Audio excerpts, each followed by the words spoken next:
तुम्ही पाहत आहात MCN न्यूज मराठी। गुरु रविदास सत्यशोधक समाज व राष्ट्रीय चर्मकार महासंघ यांच्या संयुक्त विद्यमाने गुरु रविदास महाराज यांची 649वी जयंती उत्सव समिती अध्यक्ष पांडुरंग गवई यांच्या अध्यक्षतेत व माजी मंत्री तथा जळगाव जामोद विधानसभा मतदारसंघाचे आमदार संजय कुटे यांच्या विशेष उपस्थितीत मोठ्या उत्साहात साजरी करण्यात आली।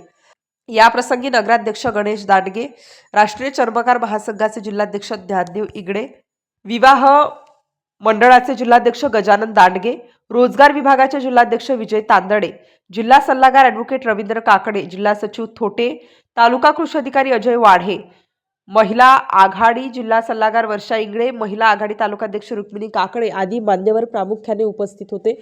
सुरुवातीला जळगाव जामोद नगरपालिकेचे नगराध्यक्ष गणेश दांडगे यांच्या हस्ते प्रतिमेचे पूजन करून शहरातून गुरु रविदास महाराजांची भव्य शोभायात्रा सुखदेवराव थोटे यांच्या नेतृत्वात काढण्यात आली।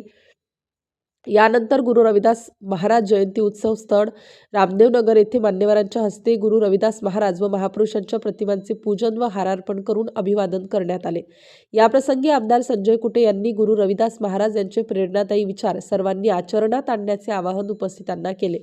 या कार्यक्रमाच्या यशस्वीतेसाठी समिती पदाधिकारी शंकर घोपे, शिवहरी रोजतकार, रामदास पिंजरकर, कृष्णा भगत, विठ्ठल सावळे, संगीता पद्मने, उषा काकडे, कोकिळाबाई नजरधने, पूनम इंगळे यांनी विशेष परिश्रम घेतले। MCN न्यूज मराठीकरिता उत्तम आगरकर, जळगाव।